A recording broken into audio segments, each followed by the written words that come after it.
महाभारत का जिक्र होते ही दानवीर कर्ण का नाम सामने आ जाता है। महाभारत काल के प्रमुख पात्रों में से एक है कर्ण।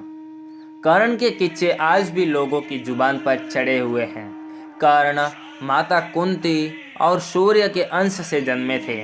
इनका जन्म एक खास कवच और कुंडल के साथ हुआ था, जिसे पहनकर उन्हें दुनिया की कोई भी ताकत हरा नहीं पाई थी। कहा जाता है कि अगर ये कवच आपको भी मिल जाए तो आप भी कर्ण की तरह सर्वशक्तिमान बन जाएंगे। ऐसा कहा जाता है कि कर्ण के कवच और कुंडल के साथ देवराज इंद्र स्वर्ग में प्रवेश नहीं कर सके, क्योंकि उन्होंने झूठ से इसे प्राप्त किया था। ऐसे में उन्होंने इसे समुद्र के किनारे किसी स्थान पर छिपा दिया था। इसके बाद चंद्रदेव ने ये देखा और वो उस कवच और कुंडल को चुरा कर भागने लगे।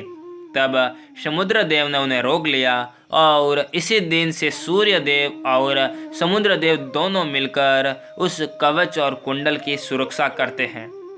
ऐसा कहा जाता है कि इस कवच और कुंडल को कोणार्क में छिपाया गया है और कोई भी इस तक पहुंच नहीं सकता है, क्योंकि अगर कोई इस कवच और कुंडल को हासिल कर लेता है तो वो इसका गलत फायदा उठा सकता है। माता कुंती का विवाह पांडु के साथ हुआ था, लेकिन कर्ण का जन्म कुंती के विवाह से पहले ही हो गया था। कर्ण की खासियत ये थी कि वो किसी को भी दान देने से पीछे नहीं हटते थे। कोई भी उनसे कुछ भी मांगता था तो वो दान जरूर देते थे।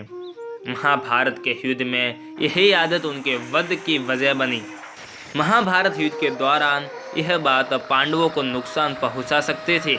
ऐसे में अर्जुन के पिता या देवराज इंद्र ने कर्ण से उनके कवच और कुंडल को लेने की योजना बनाई कि वह सुबह में जब कर्ण सूर्य देव की पूजा कर रहा होता है तब वह एक भिक्षुक का वेश धारण करके उनसे कवच और कुंडल मांग लेंगे। सूर्यदेव इंद्र की इस योजना के बारे में कर्ण को सावधान भी करते हैं।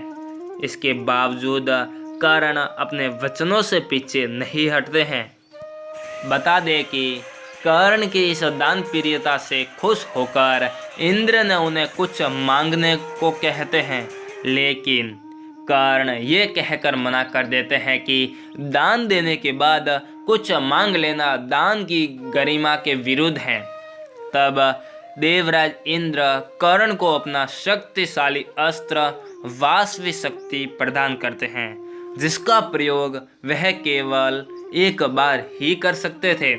आपको बता दें कि महाभारत के युद्ध में इस वासवी शक्ति का प्रयोग कर्ण ने हेमपुत्र घटोत्कच पर किया था और घटोत्कच मारा जाता है। लेकिन फिर भी कर्ण का पराक्रम कम नहीं होता है। कर्ण के पास अभी भी इतने दिव्यास्त्र और इतना बल बचा था कि वो अर्जुन को आसानी से पटकनी दे सकते थे या हरा सकते थे, और ये बात श्री कृष्ण भी जानते थे। और कर्ण के पास भगवान परशुराम का दिया अजय विजय धनुष भी था। जब तक वो विजय धनुष कर्ण के हाथ में रहेगा तब तक उन्हें कोई नहीं परास्त कर सकेगा। ये बात श्री कृष्ण भी जानते थे, लेकिन श्री कृष्ण ये भी जानते थे कि तब तक अर्जुन कर्ण को नहीं हरा पाएंगे।